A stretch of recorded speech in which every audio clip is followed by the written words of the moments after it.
샬롬 샬롬 샬롬 샬롬 샬롬.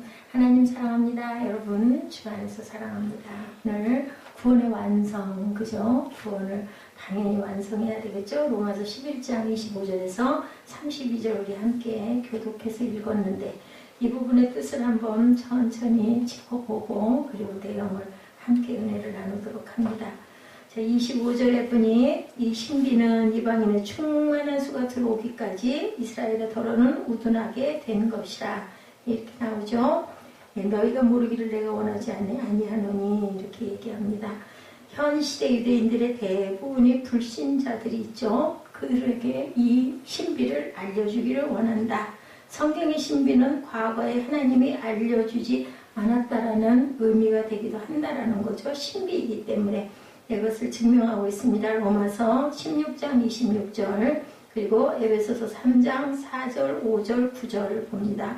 로마서 16장 26절에 보니 이제는 나타내신 바 되었으며 영원하신 하나님의 명을 따라 선지자들의 글로 말미암아 모든 민족이 믿어 순종하게 하시려고 알게 하신 바 그 신비의 계시를 따라 된 것이니 이 복음으로 너희를 능히 경고하게 하실 것이다. 에베소서 3장 4, 5절 9절에 보니 그것을 읽으면 내가 그리스도의 비밀을 깨달은 것을 너희가 알 수 있으리라.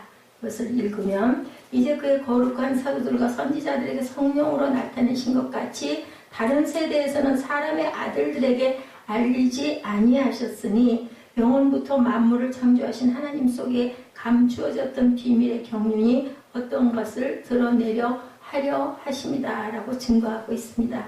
이스라엘의 불신의 신비는 과거에 알려지지 않았다. 과거라 하면 다윗, 모세, 로마 성도들은 다 몰랐다. 지금 바울은 현 시대에 하나님이 하고 있는 특별한 일에 대해서 말씀하고 있죠. 사도행전 15장 14절에 증거합니다. 하나님이 처음으로 이방인 중에서 자기 이름을 위할 백성을 취하시려고 그들을 돌보신 것을 시므온이 말하였다. 선지자 시므온이죠.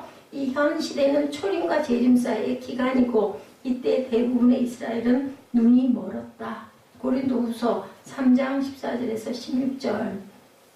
그러나 그들의 마음이 완고하여 오늘까지도 구약을 읽을 때에 수건이 벗겨지지 아니하고 있으니 그 수건은 그리스도 안에서 없어질 것이다. 주님께서 없애버린다는 거예요. 수건이 덮어져 있으면 우리 안 보이잖아요. 15절에 오늘까지 모세의 글을 읽을 때 수건이 그 마음을 덮었도다. 고린도후서 3장 16절입니다. 그러나 언제든지 주께로 돌아가면 그 수건이 벗겨지리라. 누가 벗겨주세요? 성령께서 벗겨주신다라고 증거합니다. 유대인의 개개인의 수건은 어떤 수건이냐? 그리스도를 믿음으로 치워줄 수 있는 수건. 그러나 민족에게서 치워지는 일은 환란기가 끝날 때 이루어진다고 고린도후서 3장 16절. 좀 아까 우리 함께 언제든지 주께로 돌아간 수건이 벗겨지리라. 로마서 11장 26절에도 증거합니다. 그리하여 온 이스라엘이 오늘 본문이죠. 구원을 받으리라. 기록된 바 구원자가 시온에서 오사 야곱에게서 경건하지 않은 것을 돌이키시겠다. 유대인들의 눈먼 것은 일부분에게만 해당된다. 이 눈먼 것은 영원한 것이 아니라 잠정적인 것이다. 이스라엘의 충만함은 이스라엘의 이방인의 충만함이 이루어진 뒤에 다시 임한다 라고 증거한다. 로마서 11장 12절에 그들의 넘어짐이 세상의 풍성함이 되며 그들의 실패가 이방인의 풍성함이 되거든 하물며 그들의 충만함이려. 그들이 넘어지고 실패가 이방인에게 풍성함이라면 그들의 충만함은 오죽이나 충만하겠느냐 얘기죠. 오늘의 주님은 교회를 세우고 계신다. 교회가 충만하게 될 때까지 이 일이 이루어지고 교회는 휴거된다라고 증거합니다. 끝은 어디로 가요? 계시록으로 갑니다. 이방인들의 충만함은 현시대 교회와 상관이 있다. 오순절부터 휴거까지, 성령 강림절부터 휴거까지죠. 누가복음 21장 24절에 근거합니다. 그들이 칼날의 죽임을 당하면 모든 이방인 사로잡혀 가겠고 예루살렘은 이방인의 때가 차기까지 이방인들에게 밟히리라.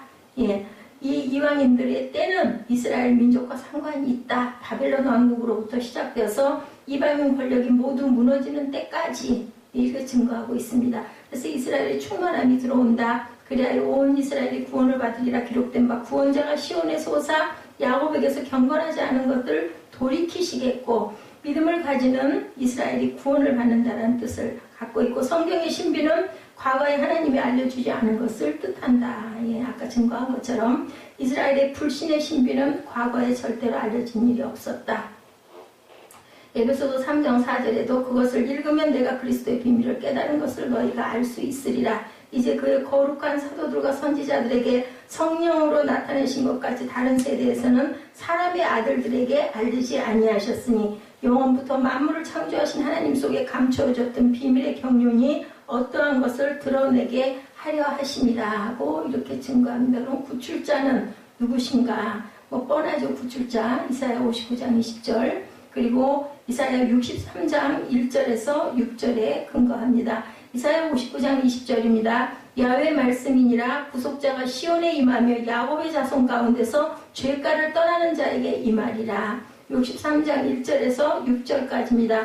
에돔에서 오는 이는 누구며 붉은 옷을 입고 보스라에서 오는 이 누구냐? 그의 화려한 의복 큰 능력으로 걷는 이가 누구냐? 그는 나이니 공의를 말하는 자요 구원하는 능력을 가진 이니라. 누구시겠어? 예수 그리스도시죠.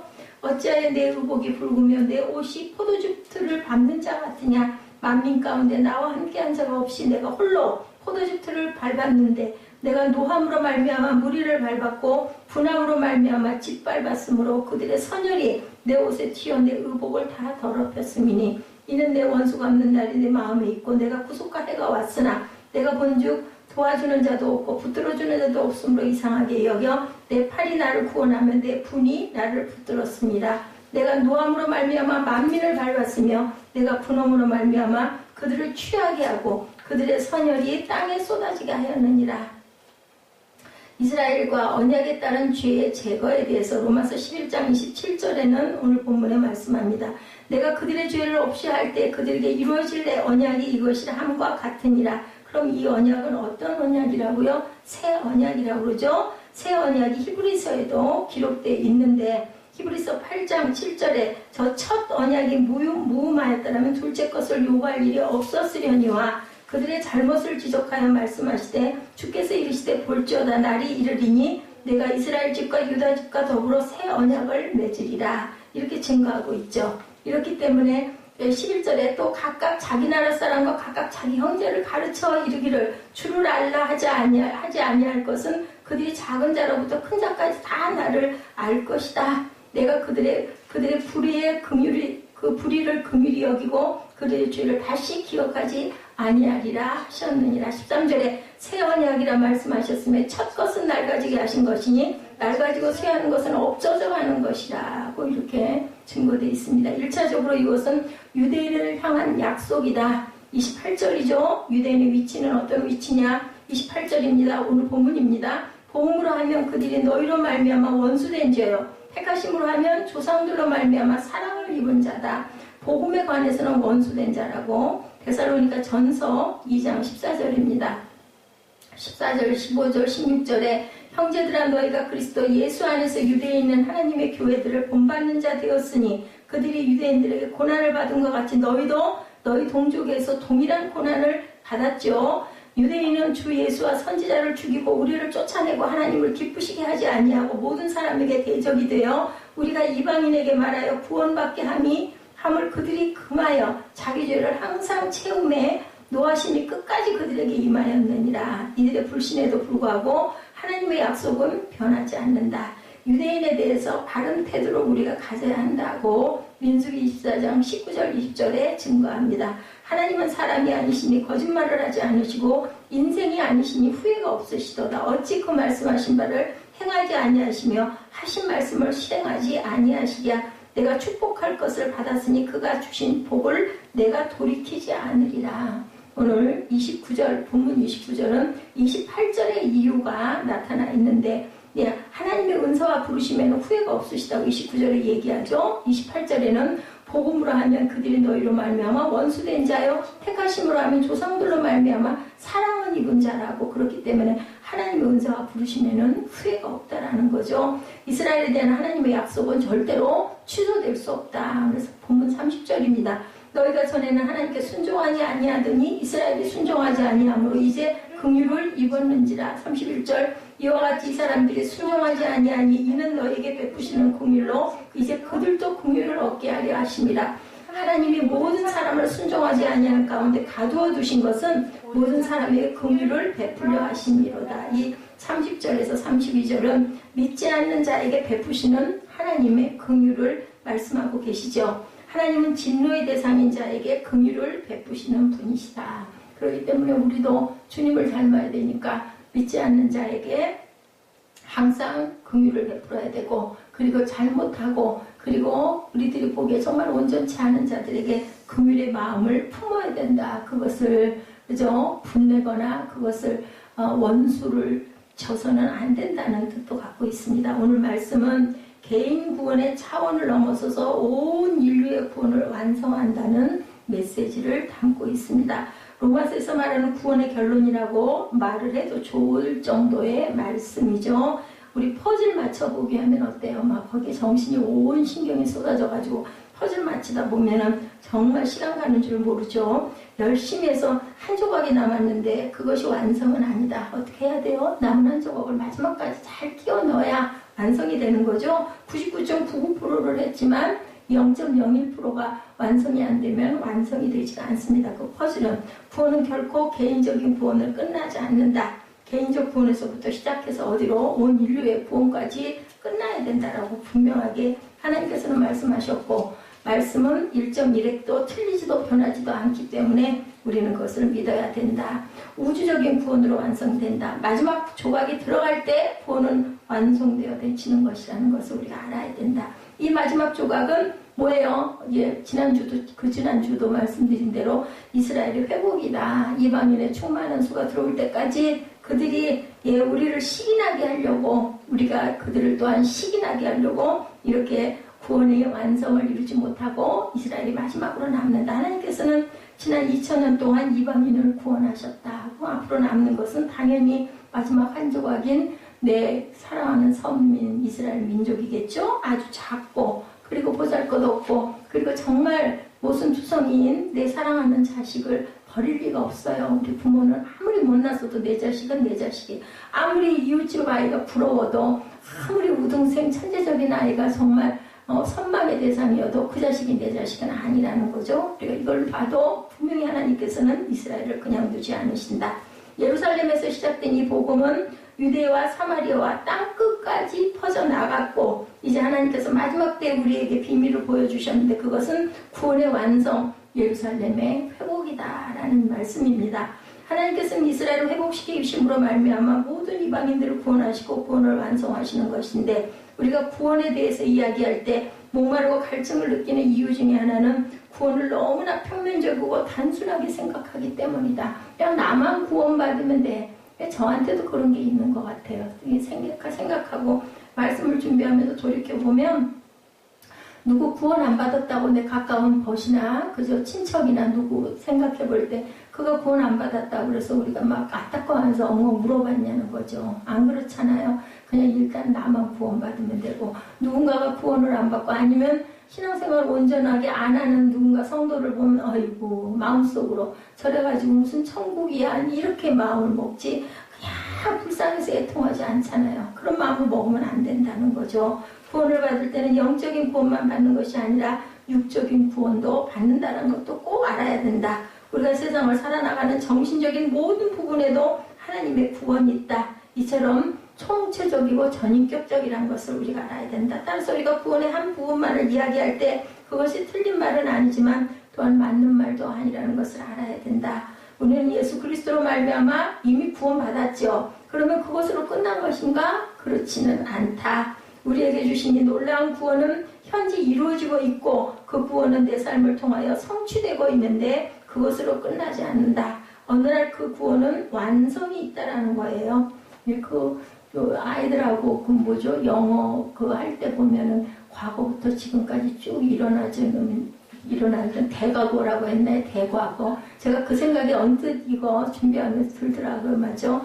구원돼 왔지만 아직 완성된 건 아니다. 그러면 과거와 현재와 미래가 있는데 영과 혼과 육의 구원도 있다는 것을 우리가 알아야 된다는 거죠. 그 듣는 게 사단계 3년이면 풍어를 읊는다고 하잖아요. 저는 참 그걸 다른 걸 느꼈어요. 와가지고 뭐 만든다고 유선에 그냥 떠들어대고 할 때는 막 정신이 혼란해가지고 진짜 절대로 못 앉아있겠더라고요. 그게 왜 이렇게 소리가 더 그렇게 시끄럽게 들렸는지. 근데 공부할 때는 이게 내 귀가 뒤로 가는 거죠. 아주 재밌어요. 듣고 있으면 옛날 생각도 나고 또 몰랐던 거 아니면 잊어버렸던 거 그런 거 깨달으면서 그러니까 아주 즐겁고 재밌죠. 그러니까 아주 죽겠을 때가 아니면 듣다 보면은 뭔가 나도 기억이 나는 거죠. 아주 이렇게 기억력이 약한데도 오늘 뭐 치매인지 알츠하이머인지 거기에도 또 종류가 엄청나게 많이 그게 달라는 게 사람들이 상담을 하려고 이제 연락이 와요. 연세가 87이 되셨고 뭐 89이 되셨고 90몇 세가 되셨고 그 부모님들 어떻게 했냐고 어찌하오리까 하고 오는 거죠. 근데 제가 너무너무 놀란 게 치매도 정말 종류가 많다. 또 젊은이들도 아주 드물긴 하지만 치매 걸리기도 한대요. 알츠하이머에도 걸리기도 한다. 그러니까 또 어떤 분은 내가 자동차를 어디다가 주차했는지도 잊어버리고 내가 아까 뭐를 했는지도 깜빡 잊어버리고 정말 까맣게 모른다. 이거 치매 아니냐 이렇게 이제 물어보니까 그 상담하시는 그 의사 선생님이 저도 자동차를 어디다 세웠는지는 잊어버리기 때문에 사진을 찍습니다. 이거는 그런 거 치매라고까지 볼 수는 없습니다. 이건 늘 긴장해야 된다. 늘 생각해 볼 줄 알아야 된다. 우리가 너무너무 바빠요. 왜 이렇게 정말 편리해졌는데, 그죠? 스마트폰 하나만 보면 세계의 뉴스를 다 볼 수 있을 만큼, 세계가 하나에 가까워질 만큼, 이제는, 그죠? 그 저금 통장이 없어진대요. 제가 그 리분가 그거 얘기했잖아요. 그게 바로 그 제대로예요. 서류가 없어지게 하려고, 이제는 그냥 가상에, 딱 열면 전부 다 한눈에 스마트폰을 통해서 다 보여지고, 그걸 자기가 입력을 함으로 현금이 입출도 되고, 또 출금도 되고 입금도 되는 그런 것을 앞으로 해나가려고 은행에서 아주 굉장히 혁신적인 일을 이루어가는데 아직은 아니다라고 얘기를 하죠. 본인도 신세대가 가까웠는지 모르지만 그 손반석 대리님이 40대 제가 보기 초중반 정도 그렇게 됐어요. 그러니까 그러더라고요. 저도 그게 전부 다 신세대들은 그냥 휴대폰 하나 가지고 다 뭐든지 다 하는데 그냥 나도 그건 답답해가지고 봐야지 되겠는데 이거는 조금 아직은 이른 것 같다. 제가 이제 물어봤거든요. 무입금, 무출금 통장도 있다면서요. 그러니까 그 설명이 돼 있길래 그랬더니 아직은 시기상조라면서 얘기를. 그렇게 되면 은행의 모든 업무를 개개인이 다 해야 된대요. 적어 넣는 것, 이런 거 다 하고, 출금도 하고, 입금도 하고, 저장도 하고, 그리고 또 보는 것도 보고. 그래서 그 부분에 은행원들이 필요가 없어질 만큼. 그래서 몇십 년 후에는, 한 100년 후에는 은행도 문을 닫겠네요. 하고 이제 웃었어요.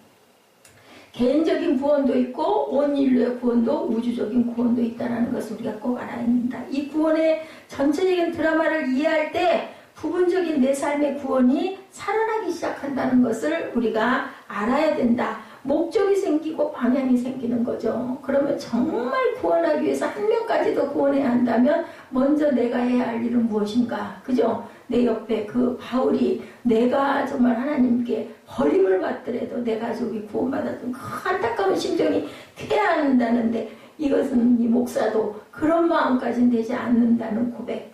정말 죄성이 대단한 거죠.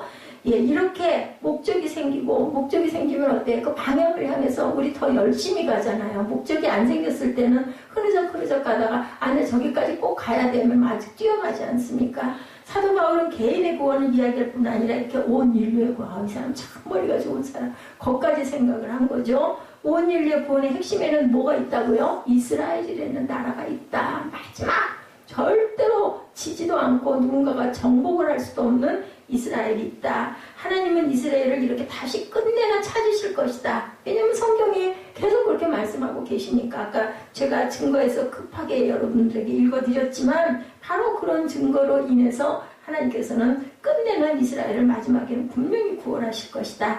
하나님은 이스라엘을 다시 회복시키실 것이다. 비밀이 된 이름은 어떤 이름인가? 25절에 보니 뭐라고 그랬어요? 형제들아 저희가 스스로 지혜함을 면키 위하여 이 비밀을 너희가 모르기를 내가 원치 아니하노니 이 비밀은 이방인의 충만한 수가 들어오기까지 이스라엘을 더러는 완악하게 된 것이다. 이스라엘이 완악하게 된 거는 이방인이 충만하게 되게 하려고 완악하게 됐다. 구원은 비밀이죠. 모든 사람이 다 알면 비밀이 아니죠. 대부분의 사람들은 잘 모르기 때문에 그거는 비밀이 되어 있다. 비밀을 아는 사람과 알지 못하는 사람은 차이가 있어요. 비밀을 아는 사람은 입가에 미소가 퍼지죠. 아이 나는 알아. 너 모르지? 아이 고소해. 아이 쌤통 이런 마음이 있다 보니까 싹 웃죠. 여유 있게 딱 바라보죠. 여러분이 만약에 어떤 사람에게 사랑의 고백을 받았다면 어때요? 하루 종일 미소를 짓고 있을 거죠. 그 사람이 내가 정말 나도 좋아하면 사랑의 고백을 받았기 때문이다. 이것이 바로 비밀이라는 거죠. 다른 사람은 몰라요. 아니 왜 저 여자가 괜히 실실 웃고 있어? 모르죠. 나만 아는 거지. 나는 사랑의 고백을 받고 나는 사랑받는 여자니까 너무너무 행복한 거죠. 네가 이런 사람을 알아? 이러면서 혼자 슬그머니 미소 짓는 거. 예수 그리스도를 아는 자는 천국의 비밀을 깨달은 자다. 천국을 소유한 사람이 얼마나 기쁘고 행복하겠어요. 근데 우리 마음에 죄성이 있기 때문에 나만 가질 거야 하는 마음이 있다라는 거죠. 그래서는 안 되는데 우리는 죄인이었지만 예수 그리스도로 말미암아 우리들은 천국 백성이 되고 하나님의 자녀가 되는 구원을 얻게 됐다. 그러나 바울은 고민하고 있습니다. 저와 다르죠. 모든 이방인들은 예수 그리스도를 믿고 비밀을 아는데 내 사랑하는 민족, 고륙의 친척, 그리고 이스라엘은 복음을 거부했다. 이걸 어떻게 했으면 좋을까? 진짜 대단한 범민에 사로잡힌 거죠. 그들은 복음을 믿지 않고 예수님을 십자가에 못 박아 죽이기까지 하고 그리고 기독교를 그것도 모자라서 핍박했다는 거죠. 이것 때문에 바울은 말할 수 없는 고통을 겪었다. 갈라디아서에도 그것 때문에 아주 통분해하죠. 그러는 가운데 그는 성경 전체를 통해서 하나님의 계시를 깨닫게 됩니다. 예, 맞아요. 성경을 읽고 또 읽고 하다 보면 그 단어 속에서 그 기쁜 뜻이 한마디씩 튀어나오는 게 그 기가 막히게 기쁘더라고요. 보니까 그래서 제가 무릎을 쳤잖아요. 이게 성경 공부를 이래서들 이렇게 빠져가지고 미쳐가지고 몇 년씩 10년씩 그죠? 하는 거랑 사람들은 예배가 중요한 게 아니라 그냥 말씀 깨달으면서 막 그게 너무 달콤한 거죠. 거기에 빠지는 거죠. 이스라엘의 완악함은 이스라엘의 실패는 엄청난 비밀이다. 이 비밀을 깨닫는 것이 구원의 완성이다. 그러다 보면 정말 무슨 누가 200억인가를 해먹은 목사가 있는데 그 목사가 유명한 탤런트의 아버지였다고 아까 제가 바울 전사님한테 그 얘기를 들었어요. 그래서 제가 그래서 한마디로 그냥 그 사람은 구원신앙, 부활신앙이 없어. 부활신앙이 있다면 그렇게 할 수는 없잖아. 너희들 그거 헌금 안 하면 저주를 받을 것이라고 그래서 200억을 사람들이 헌금을 한 거. 그 돈을 한 푼도 그 원하는 데다 그 자기가 말한 것은 쓰지 않고 다 입마이 포켓을 하고 즐기고 놀고 먹고 쓰는 데만 썼다는 거죠. 그러면 무슨 부활신앙이 있겠어요? 그런 사람이. 무서워서도 못할 것 같아 우리는. 그죠? 그래서 내가 그랬어요. 그분이 목사님이니까 목사라는 이름이 다 드러난 거지. 세상에는 일반인들도 그런 사람들이 많은데 드러나지 않은 것의 차이다. 말은 그렇게 했습니다만은 안타깝죠. 형제들아 저희가 스스로 지혜의 땅을 명기 위하여라는 말은 무슨 뜻일까? 자칫 잘못하면 어리석인 자가 되기 쉽다라는 거죠.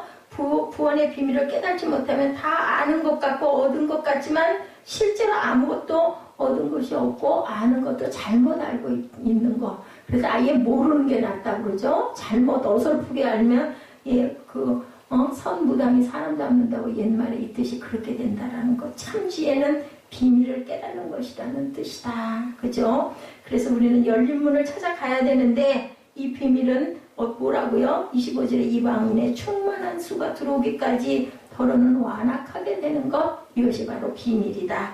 그래서 그들은 절대로 버림을 받지 않을 것이라는 것을 믿는 거죠. 우리는 어떻게 구원을 받았나? 우리는 구원받을 수 있는 사람이 아니라 없는 사람이죠. 자격이 없었던 우리인데 우리에게는 아브라함이나 이삭이나 야곱과 같은 조상도 없어요. 믿음의 조상도. 우리는 율법을 받은 적도 없죠. 하나님의 이름을 불러본 적도 사실은 없습니다. 우리는 귀신의 이름만 불렀던 이방인들이라는 것을 기억해야 된다.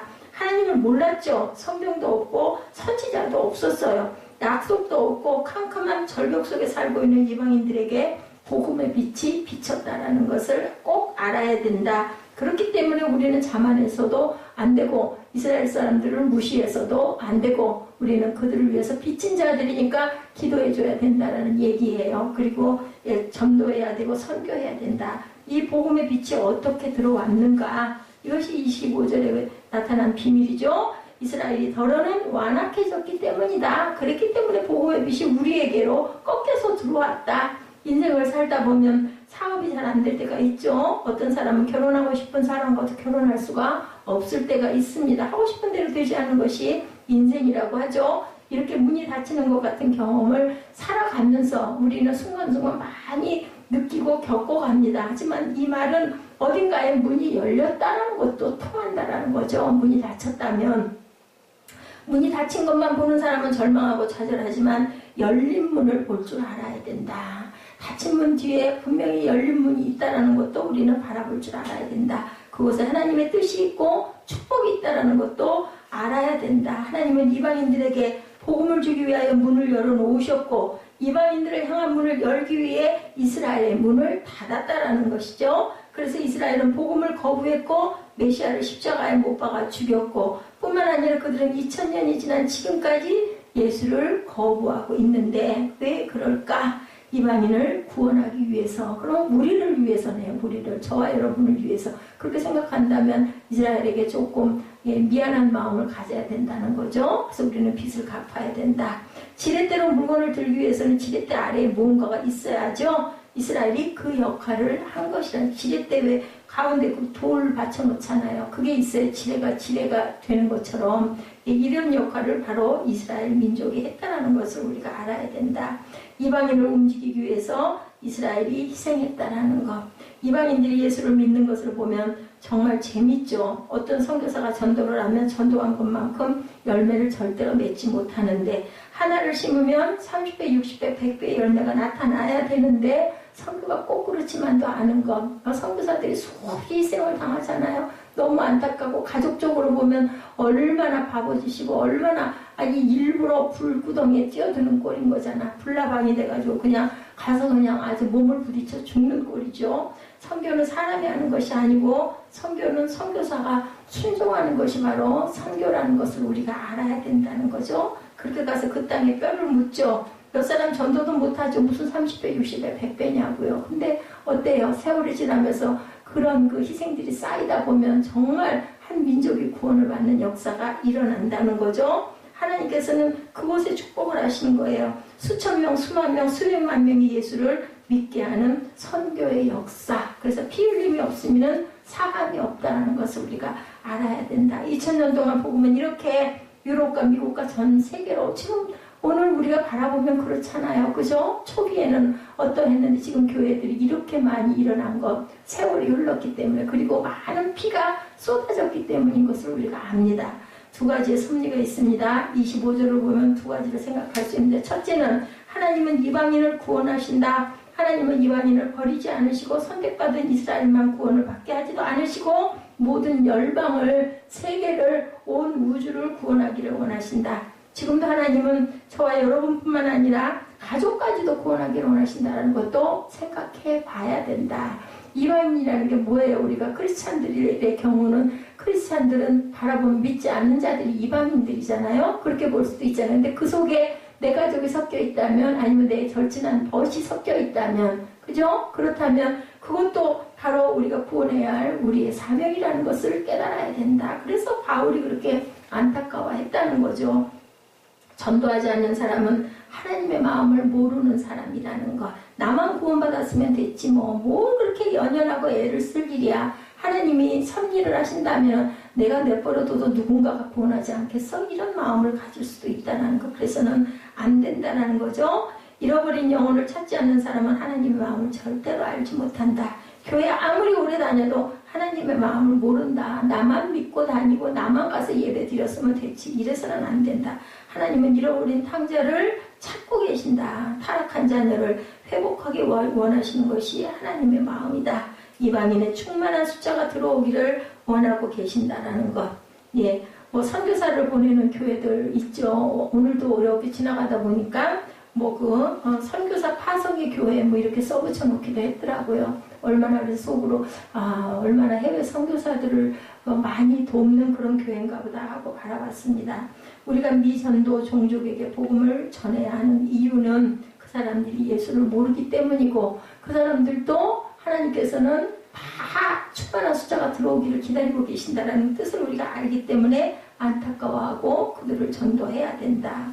하나님의 마음은 이방인을 찾으시고 정해진 숫자가 있는데 그것을 우리는 그 숫자가 뭐 얼마인지 모르죠. 그리고 저 사람을 정말 하나님이 선택을 했는지 아닌지도 우리가 알 수가 없기 때문에 우리는 열심히 전도해야 된다. 하나님께서 기대하시는 숫자가 있습니다. 지금까지 2000년 동안 찾으셨고 우리로 보면 북한, 중국, 모슬렘 이 사람들도 하나님께서는 부르고 찾고 계신다라는 것. 하나님은 이 모든 종족을 다 찾기 원하신다는 이것이 바로 하나님의 마음이라는 것. 이 하나님의 마음을 우리가 깨달아야 되고 그러기 위해서는 우리가 정말 절실하게 기도해야 된다. 왜 우리가 중보기도도 하다 보니 열정적이 되지 않아요? 처음에는 이렇게 해서 뭐 얼마나 입술로 이렇게 그냥 쭉 읽고 가는 거 정도인데 이렇게 되겠어. 근데요 정말 몰두해서 열심히 그것도 습관해서 하다 보면 거기에 열정도 있고 정말 진실한 마음이 담기기도 한다는 걸 우리가 압니다. 그래서 신학교에 보면은 그걸 그냥 써놓고 빼곡히 깨알같이 써놓고 기도 시간 내내 2시간 걸린대요. 그렇게 일단 뭐 전교생들의 어떤 그 기도 제목 받은 것들을 다 모아가지고 그것만 하시는 분들이 있었어요. 저는 그렇게 기도해보지는 못했습니다. 마음에 오는 대로 기도를 했고, 물론 이제 가장 가까운 우리 교회 아니면 우리 식구들 뭐 이런 기도는 기본으로 하지만 그 외의 분들은 그냥 듣거나 아니면 기도할 때 떠오르거나 마음에 감동이 오면 열심히 기도를 했는데 아주 전문으로 그렇게 하시는 분들은 정말 아주 외우다시피 하면서 보고 그냥 읽는 거야. 뭐 안 보고는 안 되니까 너무 숫자가 많으니까 이렇게라도 하다 보면 우리 마음에 그런 마음이 생긴다. 뭐예요? 소망하는 거죠. 환영하고 모셔드리는 거예요. 성령님 대신해 주옵소서. 제가 입술로 이렇게 눈으로 읽겠으니 마음에 감동을 주시옵소서 하고 열심히 기도하는 겁니다. 하나님의 마음을 아는 사람이 복을 받는다. 하나님의 마음을 느끼는 사람이 하나님을 사랑하는 사람이라는 것. 하나님의 마음과 똑같은 저와 여러분의 마음이 되시기를 주님의 이름으로 축복합니다. 그 다음에 우리가 발견하는 것은 이방인이 충만한 숫자가 들어오기까지 이스라엘이 희생양처럼 희생을 당했다는 것을 꼭 알아야 된다. 이것이 이스라엘의 실패다. 만약에 이스라엘이 실패하지 않았다면 우리는 구원을 받지 못했을 것이다. 따라서 이스라엘의 실패는 나의 구원과 깊은 관계가 있다는 것도 알아야 된다. 이스라엘이 우리를 위하여 희생을 했다면 이제는 우리가 이스라엘을 위해서 희생할 차례가 됐다는 것도 알아야 된다. 그래서 우리가 늘 이스라엘을 위해서 기도해야 된다. 이스라엘을 정치적으로 보지 말고 뭘로? 성경적으로 보아야 된다. 하나의 그냥 사건이네. 아이고 여직도 싸우고 있어. 오바마가 어때? 뭐 이런 그냥 얘기 정도로 가서는 안 된다. 이스라엘에는 영적인 의미가 있다라는 것. 우리 교회가 복을 받는 2가지 복 받기 위해서는 하나는 죽을 힘을 다해서 선교를 해야 되고 또 하나는 이스라엘을 위해서 기도해야 된다. 여기 하나님의 마음이 있기 때문에 우리는 알고 뭐 작은 힘이지만 기도 열심히 해야죠. 가서 직접 성경 못할 때는 구원을 얻어야 하는데 그러면 하나님께서는 이방인의 구원을 위해서 이스라엘을 영원히 희생시키겠느냐? 그렇지 않죠. 26, 7절에 그리하여 온 이스라엘이 구원을 얻으리라 기록된 바 구원자가 시온에서 오사 야곱에게서 경건치 않은 것을 돌이키시겠고 내가 저희 죄를 없이 할 때 저에게 이루어질 내 언약이 이것이라 함과 같으리라. 이스라엘은 이방인을 위해서 희생을 당했지만 하나님은 이스라엘을 절대로 버리시지 않는다. 이방인을 구원하신 하나님께서 왜 이스라엘을 자기 자식을 구원하지 않겠느냐는 거죠. 이방인도 사랑했다면 이스라엘도 당연히 사랑할 것이다. 사랑은 희생이죠. 희생이 없는 사랑은 없다. 그리고 노력해야 된다. 제가 하우정사님 굉장히 귀찮거든요. 요즘에. 그런데도 그런 마음이 문득문득 와요. 이것도 노력이네. 언젠가 내가 이렇게 섬기는 것만큼 되돌아올 게 분명히 있기 때문에 하나님이 이렇게 끈질게 길게도 연결을 해서 상처받고 쓰러지고 주저앉고 났는데도 또 이런 식으로 이제는 어떻게 보면 조금 뭐라 그래야 되나요? 감정적인 부분들이 딱 가라앉은 다음에 또 하나의 하나님께서 어떤 뜻을 갖고 계신가 보다 이런 마음이 들더라고요. 그래서 그냥 어젯밤에도 어쩔 수 없었긴 했지만 그러세요 하고 대답을 하고 이거 진짜 싫은데 근데 본인은 그거 알겠냐고요. 누군가를 진정으로 사랑한다면 희생해야 한다. 그죠? 용서하고 기다려줄 줄도 알아야 된다. 따지고 대가를 받는 것은 사랑이 아니죠. 대가 바라지 말고 그냥 바보처럼 때로는 속핀 감정처럼 그렇게 해줄 줄도 알아야 된다. 우리를 무척 사랑하셔서 독생자 예수 그리스도를 희생시키신 하나님의 마음 이방인을 구원하기 위하여 이스라엘을 희생시킨 하나님의 마음처럼 우리도 그래야 된다. 그러나 하나님은 온 이스라엘을 분명히 구원하실 것이다. 예, 이스라엘이 반드시 구원될 것을 우리가 믿고 바라볼 줄 알아야 된다랍니다. 지금이 그때다. 이스라엘은 지난 2000년 동안 큰 바위처럼 움직이지 않았는데 메시아를 거부했는데 예, 성령이 최근에 임해서 문이 열리기 시작한다라고 예, 전해지고 있습니다. 이것은 우리가 주목해야 할 사건인데 그런 일들이 도처에서 일어나고 있죠. 성경의 예언들이 일어나는 26절, 27절에서 사도 바울은 이사야와 에레미야와 에스겔에 나타난 예언을 기록하고 있습니다. 하나님은 이스라엘에게 회개하는 마음을 주셔서 똑같이 딱딱한 그들의 마음을 녹여주실 것이다. 모든 이방인이 돌아오고 이스라엘이 돌아오면 구원은 끝이 난다. 그런데 그 끝 지점에 뭐예요? 대환란이 일어난다는 것을 우리가 꼭 기억해야 된다. 예, 역사는 완성이 되는 거죠. 주님께서 재림하시고 이것이 구원의 대드라마라는 것도 우리가 알고 가야 된다. 놀라운 예, 말로는 다 할 수 없는 어쩌면 또 조금 실감이 나지 않는 일입니다. 유대인들은 메시아를 죽였고 복음을 거부했습니다. 복음으로 말하자면 원수였죠. 그렇지만 하나님은 이스라엘을 결코 버리시지 않겠다. 28절이죠. 복음으로 하면 저희가 너희를 인하여 원수된 자요 택하심으로 하면 조상들을 인하여 사랑을 입은 자라. 맞아요, 그죠? 조상들로 인해서 택하심을 받고 사랑을 입었지요. 그들이 비록 복음을 거부했고 복음을 죽였지만 복음과 원수된 관계가 있었지만 그렇다고 하나님이 그들을 포기할 수가 없다. 하나님은 그들을 끝까지 사랑하고 회복하시기를 원한다. 이 부분을 통해서 우리는 위로를 받죠. 우리들 얼렁뚱땅 예수를 믿어도 하나님은 우리를 끝까지 포기하지 않으실 것이기 때문이다. 이 하나님을 우리는 절대로 이길 수가 없죠. 하나님이 우리를 이깁니다. 반드시 우리를 구원하실 것이고 매맞지 말고 점잖게 하나님께 돌아오라고 얘기하죠. 너 매 맞고 믿을래? 안 맞고 그냥 잘 믿을래? 그러고 물어본다고 하죠. 하나님은 절대로 우리를 포기하지 않으신다. 기도를 잘하는 아이는 절대로 하나님 곁을 떠날 수가 없다. 사무엘 얘기하다가 유집사가 그러더라고요. 제가 옛날에 반석교회 그 아들이 그렇게 보기에 아주 마땅치가 않았으니까 보면 아주 그냥 고개 수그리고 아주 반발스럽고 그 중학교, 고등학교 그때 제가 만난 것 같아요. 근데 우리 사무엘을 보면서 그 아들 생각이 나서 그 아들 그렇게 절대로 잘 될 것 같지 않더니 그렇게 아주 반항적이고 하더니 지금은 그렇게 엄마를 사랑하고 장가도 갔다고 그런 얘기했더니 뭐라 그러냐면 기도로 심어진 애인데 그게 어디로 가겠느냐. 어이구 그래 속으로 알긴 하네. 그리고 제가 마음이 흡족했습니다. 자, 목사 장로 아들들이 망난 이 짓을 잘하죠. 그래서 부모의 기도는 땅에 쏟아지는 법이 없다. 반드시 돌아온다라고들 얘기를 합니다. 이스라엘도 마찬가지다. 반드시 돌아온다. 하나님의 사랑은 변치 아니하신다. 29절에 사랑과 배신에 대해서 말씀합니다. 하나님의 은사와 부르심에는 후회가 없느니라. 우리는 가끔 아주 가까이 있던 사람에게 배신을 당하는 일들을 경험하죠. 실망하고 절망하고 정말 마음이 무너집니다. 그리고는 그 사람이 그럴 줄 몰랐어 라고 말하죠. 어떻게 그럴 수가 있어. 우리는 후회도 하죠. 내가 저 사람을 그렇게 사랑했단 말인가. 왜 쓸데없는 짓을 그렇게 했을까. 이런 생각도 합니다. 예, 그토록 잘해줬는데 어떻게 그럴 수가 있는가. 근데 우리가 안심해야 될 것은 하나님은 후회하심이 없으시다라는 것. 사랑하는 것에 대해서 하나님은 절대로 후회하지 않으신다라는 것. 하나님이 저와 여러분을 사랑하시고 우리를 부르시고 그런데 우리는 배신을 해도 하나님께서는 끝까지 우리를 베드로처럼 그렇게 부르신다라는 것을 기억해야 된다라는 것.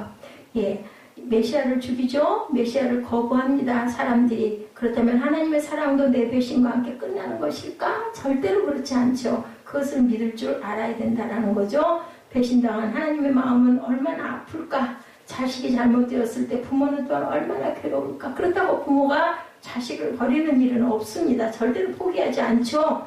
우리를 구원하고 복을 주신다. 30절에 너희가 전에 하나님께 순종하니 아니하더니 이스라엘에게 순종치 아니함으로 이제 긍휼을 입었는 자라. 그죠? 사도 바울은 유대인에게 복음을 전하고 싶었습니다. 유대인은 회당에 가서 복음을 증거했지만 바울을 돌로 치고 그저 죽여서 내다 버리기도 하죠. 바울은 복음으로 유대인의 마음을 두드렸지만 아무의 마음도 열리지가 않아서 그 결과 복음은 이방인에게 갔다.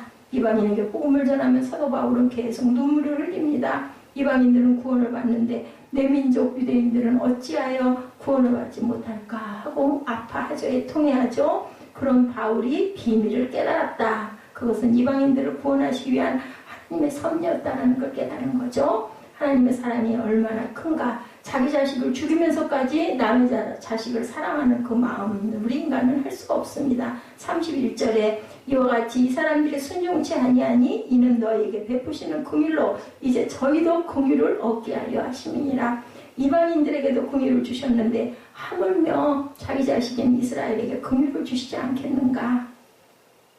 하나님은 저와 여러분을 사랑하신다는 것을 절대로 잊지 마셔야 되고, 하나님은 저와 여러분을 선택하신 것에 대해서 절대로 후회가 없으시다는 것을 잊지 말아야 되고, 결혼해서 한참 살다가 내가 잘못 선택한 것 같다라는 사람도 있어요. 오늘 라디오 방송 듣고 오다 보니까 진짜 뭐 3개월 만에 6개월 만에 너무 킹카 같아가지고는 남한테 뺏길까봐 말랑 결혼을 했는데, 아이고 왼수 그때 내가 말아버릴 걸 그래서 남 가져가라고 내버려 둘 걸 그랬어. 뭐 서울하고 뭐 저기 전라도 어디에서 연애를 하다 보니까 일주일에 3번밖에 못 만나고 너무너무 염려가 됐대죠. 옆에서 친구들은 저런 킹카를 네 눈에 킹카고 내 눈에 킹카인데 그 서울에 있는 그 여자, 그 야곱 빠진 여자들이 그 남자 그냥 놔두겠어 빨리 잡아 뭐 이랬대죠. 그래가지고는 성격도 파악 못하고 3개월 만에 6개월 만에 결혼하고 났더니 아이고 내용을 알고 보니 기도 안 막혔다라는 게죠. 우리는 그렇게 후회를 합니다.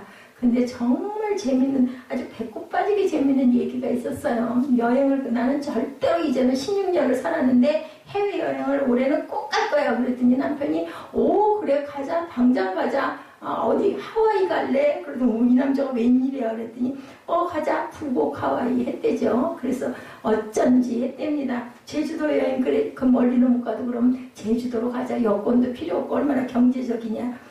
가장 싼 것으로 제가 그 옷 고르듯이 눈 빠지도록 해가지고 결국은 정말로 2박 3일 제주도 여행을 아이들 셋을 데리고 부부가 16년 만에 나섰다고 그러죠. 근데 남편이 얼마나 싸고 저렴하게 했는지 비행기 타고 가는 것부터 아이들 셋하고 아내는 좌석이 다 떨어진 좌석 하나씩 어떻게 해서 아마 싸게 나온 거 붙잡았던 거죠. 그러더니 마지막으로 한다는 소리가 당신 애들 데리고 먼저 가. 나는 뒷비행기야. 했대죠. 아주 거기에서 저희들은 아주 자지러지게 웃었습니다. 싼 걸로 하다 보니까 방은 손바닥만한 방에다 자동차도 가장 작은 차에 아주 꼭꼭 끼어가지고 아주 그랬다는 얘기. 근데 남편이 아니 결혼을 해가지고 화장실을 보고 나오니까 막 깜짝 기함을 하면서 당신 물 내렸냐고. 아니 당연히 화장실 봤으니까 물 내렸지 그랬더니 이 사람아 소변을 봤으면 3번은 보고 나서 내려야지. 그렇게 아주 짠돌이 아주 그냥 아주 구두쇠 스크루지였다는 얘기. 그런데도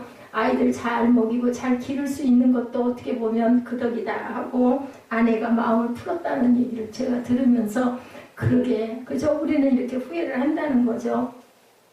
자, 목자의 관심. 하나님의 마음은 어떤 것일까? 탕자가 돌아오는 것, 내가 사랑한 사람이 돌아오는 것. 그것이 바로 하나님의 마음이고 아버지의 마음이다. 오늘 아침에 사무엘이 빨리 오질 않아가지고 또 지각할까봐 열심히 기다렸더니 막 흉을 보더라고요. 아이가 오니까.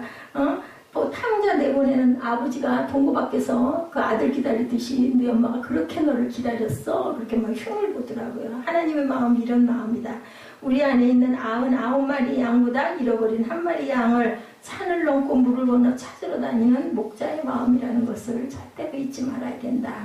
1마리 양의 가치가 문제가 아니죠. 양 1마리가 뭐 대단해서가 아니죠. 1마리가 안타까운 거죠. 얼마나 외로울까, 얼마나 너 겁을 내고 두려워하고 헤매고 울고 있을까 그 마음 때문에.